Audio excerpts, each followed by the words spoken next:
You started to tell me a story a minute ago. Please. Well, I just was, you were asking me about the set and everything that went on. During the first year, when we were struggling and unknown and everything, Raymond's real family showed up on the set. And there was his mother and his father, and his brother, the policeman, and his other brother, who was a school teacher, I think. And basically, it was us. It was amazing. How similar were they to the fictional counterparts? Close enough. Close enough. But it was really amazing to me, I mean, just to see that. Did you speak with his father? I spoke with his father, but I didn't want to get too close with his father because I didn't want to be tied into... Basically, I took my character from Raymond's eyes. Because Raymond would make eye contact on stage, which is a good quality for me in my book. And then if I would come closer to try and hug him, he would go, he would freeze. And that's how I know I was in the right territory. So you had a real connection going on with. Oh with yeah, Ray. yeah. That's how you do it. Mm-hmm. Did you have this with the other cast members as well? Well, I had it with Doris, and I had it with yeah. It's very important. It's not always there. Well, also that's very, very unusual for Raymond being a stand-up that he's able to make that contact Mm-hmm. because sometimes there are people that just deliver their lines and move on. Mm-hmm. Before we leave his family, did it change your characterization at all? I know you said you kept your distance, but everything stayed the same after that? No, visit? it confirmed to me what I was doing was right. Okay. And also I didn't want to get into again having a commitment to be like his real father. It's basically a fictional father. Did he bear a physical resemblance to you at all? No, he has full head of hair. Okay. He's shorter, Mm-hmm. and he was kind of subdued around us. Did you interact with his mother? Well, Raymond's mother is a very sweet lady, and she's a piano teacher, and she's a nice lady. And again, I didn't have. I got to know him a little bit as they would over the years. Okay. But I didn't do any deep research. Okay. Just curious. Questions are irresistible. Let's But talk about. it was amazing Mm-hmm. that here's this guy who's making a sitcom about his real family, and they're really there, and they're really like, you know, there's not a lot of exaggeration in the whole thing. You had played real characters before. Was this the first time you met someone who who your character was based on? I guess so. I didn't meet McCarthy. He was gone. Interesting. If you don't mind, we'd like to talk about a few of the episodes. Frank the writer, for example. Yeah, that was fun. That was one of the early episodes, and Frank has this idea that he's a writer, and he writes an article that he wants Ray to submit to the Reader's Digest. And it gets accepted, and Frank gets carried away. Mm-hmm. And a lot of funny stuff happens. That's all I remember. Okay. How about the toaster? The toaster is a great episode because it actually happened to Phil's parents. Phil Rosenthal sent his parents a gift of a toaster with "Everybody Loves Raymond" painted on the side. And they took it and just looked at it and said it's a toaster, and they turned it in. took it to the return counter. So we did an episode about that, and that was hilarious, and I had one of my favorite lines. Which was? What, you're a trophy wife? What contest in hell did I win? Great I say line. it to Doris. Frank's tribute. I'm not wild about Frank's tribute, basically because they give me a tribute and nobody likes me. Mm-hmm. And that still hurts my feelings. See, I basically, in order to play Frank, cannot play a guy who thinks he's obnoxious.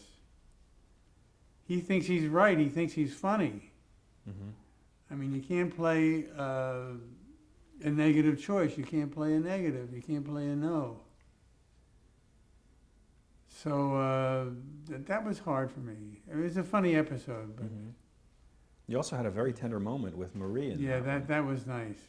Did that feel good to you? Yeah, it was fun. Mm-hmm. That part was great. Wallpaper. Wallpaper, I think, is the one where the car comes in the living room, Mm-hmm. and that was one of my favorites. What made it one of your favorites? Well, it's just a great entrance. It's a great entrance. Somebody's sitting quietly in the living room, and the car backs up, and then I slowly open the door and come out.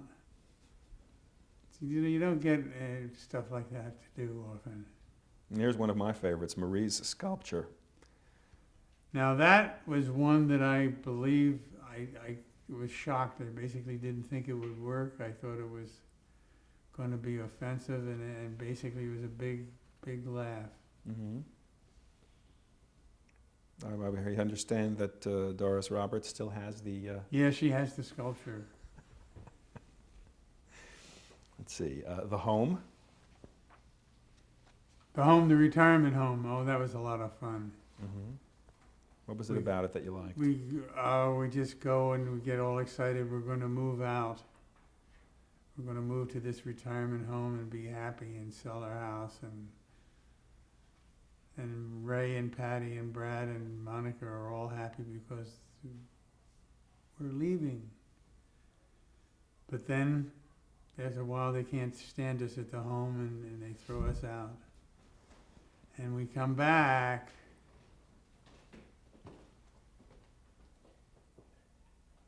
And that's it. I know. Boys therapy. Boys therapy is real funny.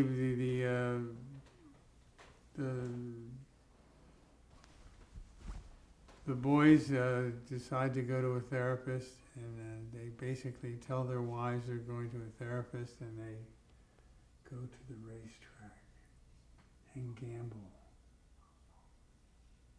It was Frank's idea, in fact. Frank's idea, and then the girls think it's wonderful that they've made all this progress and they've got all this therapy and wisdom, and then they find out the truth. The doctor we've been seeing is in the obituary columns. Right. It was a laugh out loud episode. Well, let's talk about the finale. The finale was such an epic to get it going because we had everybody got sick, and I believe it was a preternatural force that was trying to keep the show on the air longer and longer. Mm-hmm. Because Patty got sick and lost her voice and she couldn't film. I had a little flu from the vacation, and Doris had a hard time talking. So it got delayed 3 times. Wow. We actually had a closing night party without having done the final episode. And then when we finally did it, it came out wonderfully. How did you feel about doing a finale that didn't conclude anything? It was another episode. I felt hopeful that maybe they'd bring us back. You didn't want the show to end? I didn't want the show to end, no. I think we ended prematurely. Really? What do you feel about the philosophy that some people have of go out while you're strong instead of letting it go on too long? I don't think we were in danger of letting it go on too long. Mm-hmm. Why do you think the show ended then? Because certain people wanted it to end. and they were more powerful than I was. Okay. What happens to Frank in that final episode? I forget. Remind me what happens to me. I'm trying to remember You myself. tell me. He tells Marie, Frank. Oh I yeah. don't even remember. I come over and Ray and Patty are in bed, Mm-hmm. and oh yeah. Doris jumps in bed with Ray, And she smothers him with kisses. Yeah. smothers him with kisses. There's a lot of incest stuff between Doris and Ray. Right. But you end up around the table. Yeah, we end up all eating and cheering and laughing and Mm-hmm. enjoying each other. What was the atmosphere once you were all healthy enough to shoot the episode? The atmosphere was actually very, everybody cried and had a lot of good feeling, and Mm-hmm. it was very powerful. I understand even Ray broke down. Even Ray, and he's not a one for tears, but he blubbered a little bit. I know there were so many episodes. Did you have a favorite out of all of the ones that you did? I had a couple of favorites. I like one called Grandpa Steele's, Mm-hmm. and there's a couple of others.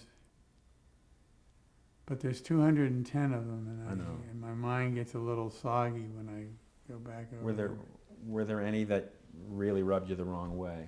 Very few, and over the 200 episodes, I only once recall doing a script that basically I thought was not good. You want to tell us which one that was? No. Okay. I thought I could. Absolutely not. I see you made some, of course you did some crossover appearances on other shows that were on the network. What was that like for you? Well, it was funny, Cosby, and then we did King of Queens. Mm-hmm. It was fun. Okay. Made me glad I was on Raymond, though. Really, why? Well, I just like the way we do things in our show. Okay. You folks were in production during 9/11. Well, actually, it's even more intense than that. We were on one of our hiatuses, Mm-hmm. and I came back to New York because I was coming back to New York anyway. But we had this whole week of events planned to launch the syndication of Raymond. Mm-hmm. And it began on September 11th in the morning. So Raymond and I went to CBS Early Show. And then we went over to NBC Rockefeller to do the Rosie O'Donnell show. And as we got there, we went into the green room and saw the second airplane go into the second tower. And it was astonishing. We didn't know what was happening at first. And then we had to evacuate the Rockefeller Center, and then we had to I had to get home in a cab because cell phones wouldn't work, and then we were all stuck in New York because all flights were grounded. I remember. And all of the events and talk shows and parties were, of course, canceled. Mm-hmm. But I don't know whether that affected us. But I do always have a feeling that basically Raymond sort of comforted America after because the following week is when the syndication actually started, and we were on 11 times a week. Right. But we were there, and all the others were in a hotel, and I was here in my apartment. It was astonishing. Just astonishing. I still have the schedule for that week. Wow. Was there anybody that you knew that had perished in the? No, fortunately not. But it's one of the most stunning events of my life. To move on to a slightly happier topic, what kind of fan mail do you get usually? Pretty much your usual infatuated women, ex-cons, Yeah. cons, Future cons? con men. I get nice fan mail from people, sometimes from people I went to school with or years ago, and that's kind of fun, and just a lot of nice stuff. Has the stream of mail continued as the syndication has gone on? I think so. Mm-hmm. I got a pile of mail down there in my office. Is there anything that you get asked more often than something else? Any popular questions that people keep asking you?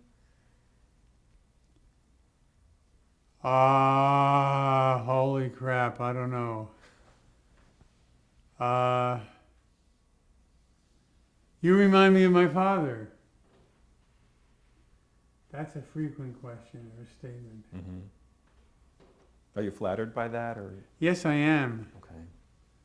I am, because it's usually, actually, young married women usually ask me that. Not unmarried women, but young married women. Okay. You're just like my dad. I must be doing something wrong. I mean, or right. What do you think the legacy is going to be of the series of Everybody Loves Raymond? I think it'll be proof that basically, if you portray family life truthfully, and you show that people can stick together even though they drive each other nuts, that there's a lot of power to the family life. And I think it just reminds people of their childhood, of brothers and sisters and fathers and mothers. Okay. Just briefly, Monsters Ball in 2001. How was it working on that film?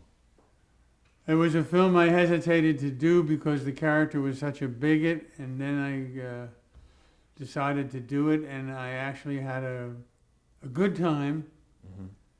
and was very pleased with the way it came out. Considering that you were trying to get away from that kind of thing, what made you decide to do it? I figured it's too late to get away. Okay. It was a good part, a good script, and I liked the director, Mark Foster. Right. It was a great film. And what was it like working with Billy Bob Thornton?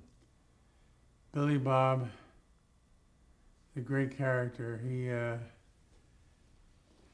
I would see the call sheet for daily shooting, and I noticed he had the earliest call time that anybody had ever seen, like 4:30. So I finally asked him, I said, "Why do they call you so early?" And he said, they have to cover my tattoos. But he was terrific, and terrific person, and also he is like a country star. Mm-hmm. Had a real feeling for the people, and he was terrific. Are you working on some current projects? I just did a retro commercial with Doris Roberts for Alka-Seltzer, Mm-hmm. and I'm doing a bit in a series of movies that I've been in before called Santa Claus 3, Mm-hmm. doing a little With part in Tim that. Allen. Yeah, Tim Allen. Mm-hmm. So that's what I'm doing. How important is it to you to keep on working? It's real important. If I don't work, I drive my wife insane. She's going to kill me. For that reason alone, you keep on working. Exactly. Would you describe your acting style? Can you describe your acting style? I know that's hard for a person to do. Almost impossible. Mm-hmm. Just it's realism. It's natural realism, but I like funny stuff too. Mm-hmm. Has your technique evolved over the years? Yes, but I'm not sure how. Well, just to sum up, the highlight of your career, what would you say? The highlight of my career was meeting my wife on the set of Young Frankenstein, my wife-to-be, and Mm-hmm. having 2 wonderful daughters. Mm-hmm. How about professional? Professional. I guess Young Frankenstein, Raymond. One last question. Yep. Do you have any advice for aspiring and young actors? Don't quit your day job. Thank you so much for doing this. Okay, my pleasure.